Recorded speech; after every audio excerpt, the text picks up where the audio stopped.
안녕하세요. 말씀 메이커리 681번째 시간 기도하심으로 시작하겠습니다. 거룩하신 주님 감사합니다. 주님의 말씀을 묵상합니다. 성령님께서 말씀에 조명이 되어 주시옵소서. 우리 주 예수 그리스도님의 이름으로 기도합니다. 아멘. 네, 오늘 보실 말씀은 사무엘상 23장 1절에서 13절까지 말씀입니다. 다윗은 블레셋 사람이 그일라를 치고 타작한 곡식을 마구 약탈하여 간다는 소식을 들었다. 그래서 다윗은 주님께 여쭈었다. 내가 출전하여 이 블레셋 사람을 쳐도 되겠습니까? 그러자 주님께서 다윗에게 허락하셨다. 그렇게 하여라. 어서 출전하여 블레셋 족속을 치고 그일라를 구해주도록 하여라. 그러나 다윗의 부하들이 반대하고 나섰다. 우리는 여기 유다에서도 이미 가슴을 졸이며 살고 있는데 우리가 그일라로 출전하여 블레셋 병력과 마주친다면 얼마나 더 위험하겠습니까? 자, 지금 그일라라는 곳은 이제 유다 지역입니다. 그런데 그일라 사람들이 이제 블레셋 사람들에게 약탈당한다는 소식을 듣고 하나님께 묻는 거죠. 제가 블레셋 사람을 쳐도 되겠습니까? 사실 지금 유다 지역으로 들어와서 숨어 살고 있는 다윗이에요. 다윗과 그 일행 400명입니다, 지금. 이 400명이 많은 이 사람들이 숨어 있는 것도 벅찰 텐데 지금 나서서 전쟁을 하겠다라고 하는 겁니다. 왜 이런 일을 하는 걸까요? 첫 번째, 지금 유다 백성들이 수탈당하는 것을 보고 있을 수만은 없는 것이죠. 하나님의 백성을 어떻게 블레셋 사람들이 또 수탈해 가느냐 이것이죠. 다윗이 어렸을 때 골리앗과 맞설 때 가졌던 마음이 무엇이었습니까? 이 골리앗, 저놈이 도대체 누구길래 할례도 받지 못한 놈이, 한마디로 믿음도 없는 저놈이 어떻게 하나님의 군대를 모욕합니까? 이건 하나님을 모욕하는 겁니다. 다윗의 가치관은요, 하나님의 백성이 수탈당하는 것은요, 이거 하나님에게 대한 반기입니다. 그 하나님의 사람을 지켜야 한다라는 그런 생각을 가지고 있었던 다윗의 가치관이 어렸을 때부터 있었던 것을 우리가 생각해 볼 수 있습니다. 하나님께서 먼저 가라, 이겨라, 싸워라, 이게 아니라 다윗이 지금 하나님께 물어보고 있거든요. 자, 그런데 부하들이 반대하죠.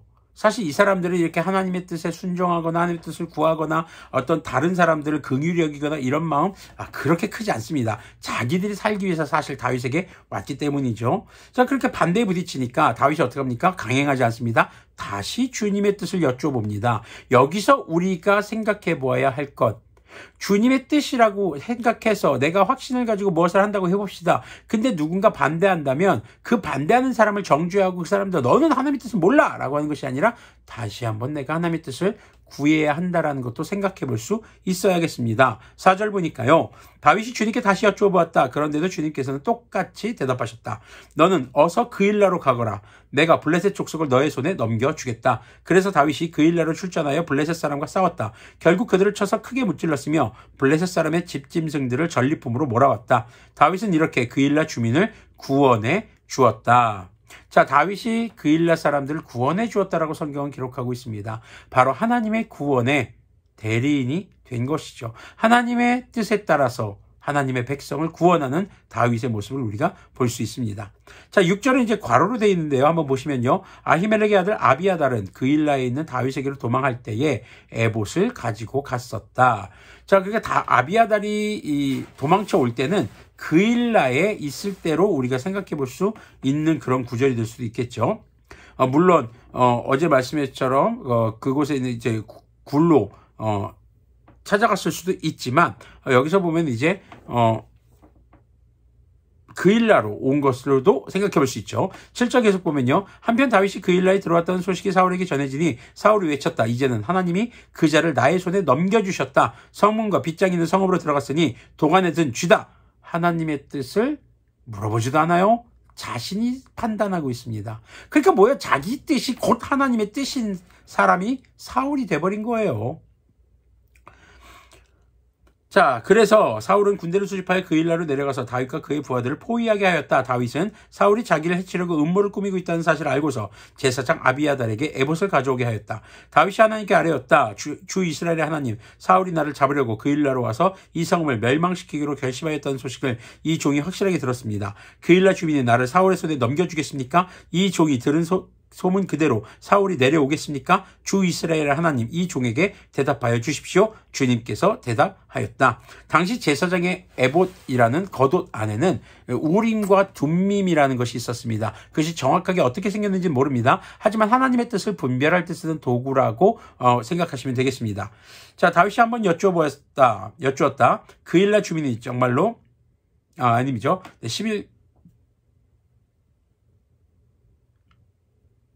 11절 후반입니다. 자, 주 이스라엘 하나님 이 종에게 대답하여 주십시오. 주님께서 대답하셨다. 그가 내려올 것이다. 다윗이 다시 한번 여쭈었다. 그일라 주민이 정말로 나를 나의 부하들과 함께 사울의 손에 넘겨주겠습니까? 주님께서 대답하셨다. 넘겨줄 것이다. 그래서 다윗은 600명쯤 되는 부하를 거느리고 어제 말씀에서 400명이었는데 600명으로 지금 불어났어요. 그일라에서 벗어나 떠돌아다녔다. 다윗이 그일라에서 빠져나갔다는 소식이 사울에게 알려지니 사울은 출동하려다가 그만두었다. 자, 지금 하나님의 백성인 유다 사람들 도와줬잖아요. 구원해줬잖아요. 그러면은 지금 일이 잘 풀려야 되는 거 아닐까요? 하나님 뜻에 순종한 건데요. 위기를 무릅쓰고 위험을 무릅쓰고 하나님의 뜻에 순종했음에도 다윗은 여전히 도망자의 신세로 이어지고 있습니다. 자, 우리가 생각할 때 하나님의 뜻에 순종하면 그냥 바로 일이 잘 풀려야 된다라고 생각할지 모르겠지만 그러지 않을 수도 있다라는 것입니다. 하나님은요, 이런 과정을 통해서 다윗이 정말 하나님의 지도자, 하나님의 리더십으로 세워져 갈 수 있도록 또 다윗을 따르는 사람들이 어떻게 하나님을 섬기고 하나님을 예배하고 또 어떻게 하나님의 뜻을 구하고 하나님의 뜻에 순종해야 하는지를 지금 가르쳐주면서 다윗을 왕으로 준비하고 계신 것이죠. 사울은 반면 어떻습니까?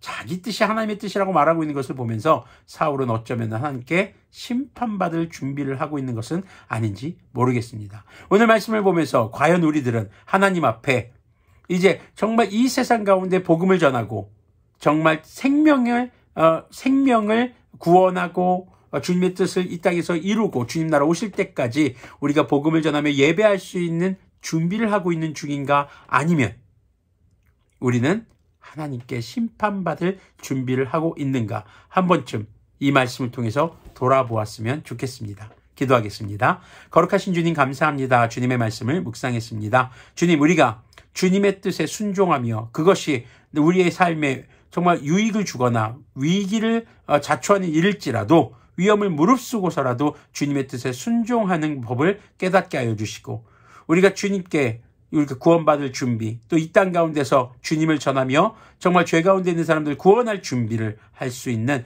그런 이 세상의 영적 리더십으로 설 수 있는 그리스도인으로 준비할 수 있도록 긍휼을 베풀어 주시옵소서. 우리 주 예수 그리스도님의 이름으로 기도합니다. 아멘. 네, 삶의 모든 순간에 주님의 뜻을 구하며 주님의 뜻에 순종함으로 이 땅 가운데 죄 가운데 있는 사람들을 구원하며 우리가 주님의 구원에 동참할 그 준비를 할 수 있는 그런 그리스도인들이 되기를 소망합니다.